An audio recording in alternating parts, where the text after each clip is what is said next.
ऐसे ही एक भक्त हुआ और साधु संतों की बड़ी सेवा करता था। रोज संत के आश्रम में जाता और उनकी सेवा करता। जब रोज उनकी सेवा करता तो बीच बीच में गायब भी हो जाता, जैसे कि हमारे यहाँ के भक्त हो जाते हैं कि एक दिन कथा सुनो फिर एक दिन विवाह में भोजन करने जाओ। तो महाराज बीच बीच में वो भक्त गायब हो जाता। तो संत ने कहा कि जब बीच में एक दिन गायब हुआ कि भैया क्या हुआ, तू बीच बीच में गायब हो गया था, आया नहीं तू 2-4 दिन। कहा महाराज मेरी सगाई हो गई है। तो संत ने कहा फिर तो तू हमसे भी गया। फिर भी वो भक्त नहीं बोला कि ना जाने महात्मा तो कहते रहते हैं। फिर 2-4-6 महीने बाद फिर 2-4 दिन के लिए गायब हो गया। संत ने कहा भैया क्यों आश्रम पे तू आया नहीं, क्या बात है? कहा महाराज विवाह हो गया। कहा फिर तो मां बाप से भी गया। फिर भी नहीं बोला। फिर 1-2 साल बाद फिर 2-4 दिन के लिए नहीं आया। तो संत ने पूछा कि भैया तू आया नहीं। कहा महाराज पुत्र हुआ है। कहा फिर तो तू खुद से भी गया। जब ऐसा कहा तो पूछा कि भैया तूने अच्छा रहा विवाह कर लिया कि नहीं? महाराज ये बताओ, आपने उस दिन भी कहा था कि तूने विवाह कर लिया तो हमसे भी गया। तो आप कहना क्या चाहते हैं कि हमें विवाह नहीं करता? कि भैया करो, विवाह करो, अच्छा जीवन यापन करो, पर जो भगवान के भक्ति करने में जो आनंद है वो विवाह में नहीं है। पर तू पहुंचेगा तो वहीं, तू भी वहीं पहुंचेगा। कहा महाराज पहुंचेगा वहीं। आप कहना क्या चाहते हैं? कि भैया मैं कहना ही चाहता हूं कि हमें और तुम्हें जाना तो वहीं है, लेकिन हम छेड़े सन्यासी और तुम हो गृहस्थी, तो हम जो है हम बाईपास से चले जाएंगे जहां भीड़ भाड़ का काम नहीं है, और तुम हो तो उस संसार के बाजार में कहीं इधर टकराए कहीं उधर टकराए, भीड़ भाड़ में भड़काते भड़काते इधर उधर पहुंचोगे तो वहीं। कहा महाराज पहले मेरी बातों का आप उत्तर दीजिए कि आपने कहा था कि तू हमसे गया, उसका क्या मतलब था आपका? कहा भैया जब तेरा विवाह हुआ तो हम पर जो प्रेम था तेरा वो धीरे धीरे कम हो गया, और सेवा करने भी तू धीरे धीरे कमाने लगा, तो तू हमारे सानिध्य से तो वंचित हो गया। कहा महाराज आपने कहा था माता पिता से गया। कहा जब तेरा विवाह हो गया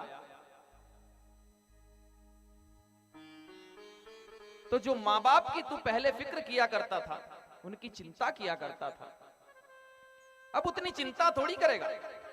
अब तो तुझे तेरी पत्नी की चिंता रहेगी कि मेरी पत्नी ने भोजन किया या नहीं किया,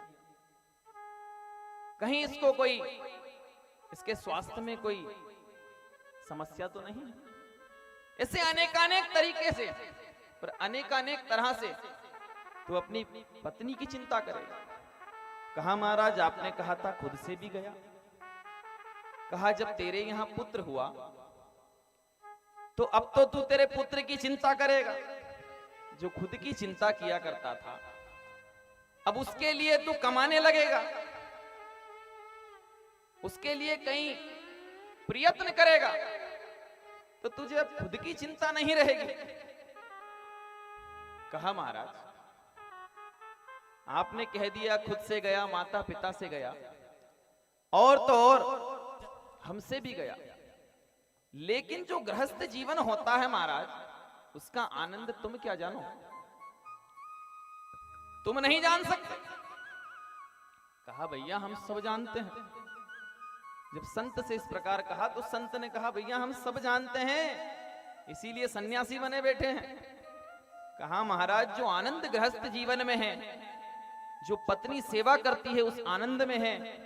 अरे छोटा सा पुत्र जब हमारे साथ कई प्रकार से क्रीड़ा करता है उसमें है। सन्यासियों का क्या, भजन ही तो करना है कि भाई समय आने दे, हम तुझे वो भी बताएंगे। संत के यहां रोज जाता और जाकर एक ही बात कहता कि महाराज समय कब आएगा? कहा थोड़े दिन रुक, समय आएगा। जब 2 महीने हुए, 4 महीने हुए,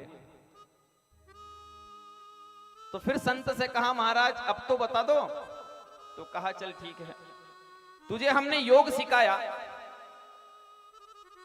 तो तूने अच्छे से प्रयत्न करके योग तो सीख लिया। तो मैंने जो तुझे वो सांस रोकने का जो योग सिखाया था कि अंदर तो सांस चलती रहती है और बाहर से हम सांस को बंद कर लें, सभी को लगे कि हमारी मृत्यु हो गई है, वो योग मैंने तुझे सिखाया था, याद होगा? कहा हाँ महाराज। जब इस प्रकार से आज संत ने कहा कि तू घर जाना और ऐसे नाटक करना जैसे तेरी मृत्यु हो गई, और फिर हम आते हैं। कहा महाराज ठीक है। आज उस भक्त ने जाकर घर मरने का नाटक किया और लेट गया जैसे मृत्यु हो गई हो। तो सभी आस पड़ोसी जो पड़ोस के लोग थे इकट्ठे हुए, सब एकत्रित होने लगे कि अरे भैया ये तो मर गया। पत्नी भी वहीं थी, पुत्र भी वहीं था, माता पिता भी वहीं थे। जब इस प्रकार से सब इकट्ठे हुए और एकत्रित होकर कहने लगे कि भैया डॉक्टर को बुलाया, डॉक्टर ने कहा कि ये तो मर गया। तो महाराज के साधु संतों को बुलाओ, ये जिन गुरुजी के यहां रोज जाता था सेवा करने उनको बुलाकर लाओ, वो कुछ कर सकते हैं। और संतों को तो ऐसे ही समय पर याद किया जाता है जब कोई ज्यादा समस्या आ जाए। तो महाराज जब संत को बुलाया तो आज संत आए। संत ने देखा कि मेरे किए अनुसार ही कार्य हो रहा है, तो संत ने थोड़ा सा दूध मंगवाया और थोड़ी सी शक्कर डाल के जब दूध मंगवाया और ऐसे मंत्र बोलते हुए उसके ऊपर से घुमाने लगे। संत को तो याद था कि ये जीवित है और घुमा कर कहने लगे कि ये जो दूध है ये कौन पी सकता है? ये माता पी सकती है, पिता पी सकते हैं, या पत्नी पी सकती है, या पड़ोसी पी सकते हैं, भैया कौन पिएगा? तो पहले तो पत्नी की तरफ किया कि मैं दूध की बात बता दूं कि जो इस दूध को पिएगा, अब तुम चाहते हो कि ये जीवित हो जाए, तो ये तो जीवित हो जाएगा, लेकिन जो इस दूध को पिएगा वो मर जाएगा। तो जब पत्नी की और उस पात्र को किया तो पत्नी ने कहा महाराज जी मेरा छोटा सा तो पुत्र है, अगर मैं ही मर जाऊंगी, अब इनका तो कर्म था, इनका तो समय आ चुका था, भगवान ने समय लाया था, तो ये तो मर गए। अब मेरा जो जितना जीवन है उतने समय मैं तो जी लूं।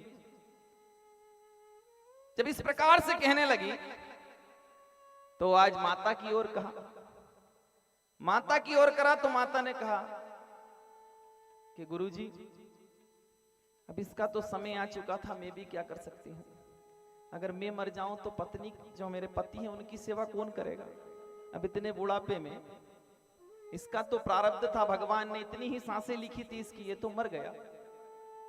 पिता की ओर जब किया तो पिता ने भी यही कहा कि इतना बड़ा परिवार कौन संभालेगा, अब ये तो मर गया। अब खड़े थे पड़ोसी, जो पड़ोसी ज्ञान देते हैं हर कार्य में आके पहले कि भैया ऐसा कर लो। तो आज सबसे पहले पड़ोसियों की ओर किया, लो भैया आप में से कौन पिएगा? तो पड़ोसी तो सभी देखते ही बाहर निकल गए कि कहीं ऐसा ना हो कि हमें पिला दो। तो संत ने कहा भैया अगर कोई ना पिए तो फिर हम ही पी लें। तो सभी पड़ोसी और घर के लोग कहने लगे महाराज आप तो बने ही परोपकार के लिए हो, दूसरों के कल्याण के लिए तो संत महात्मा बने ही हैं। और आप अगर मर जाओगे तो आपकी बढ़िया हम समाधि बनवाएंगे, बढ़िया आपके यहां हर वर्ष हम मेला लगवाएंगे, आप पी लो। जब इस प्रकार से कहा तो संत तो पी गए, संत को पता था। लेकिन महाराज आज संत ने धीरे से जाकर उसके कान में कहा कि तूने तो अब सुन लिया होगा, तू मुझसे रोज कहता था आकर कि मेरे पुत्र में जो आनंद है, पत्नी में जो आनंद है, माता पिता के संग जो आनंद है वो कहीं नहीं है। जब इस प्रकार से कहा महाराज तो आज मन ही मन विचार करने लगा कि दूध पी कर संत ने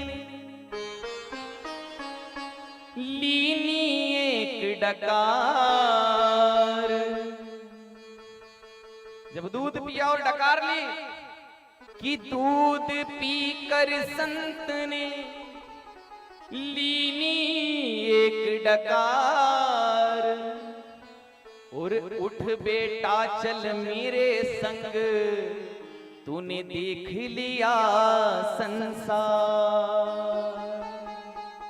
कि तूने संसार देख लिया, तू हमसे कहता था रोज आकर। तो महाराज रिश्ते होते हैं, रिश्ते की जगह होते हैं, लेकिन जब भगवान की बात आए तो सब रिश्ते फीके पड़ जाते हैं।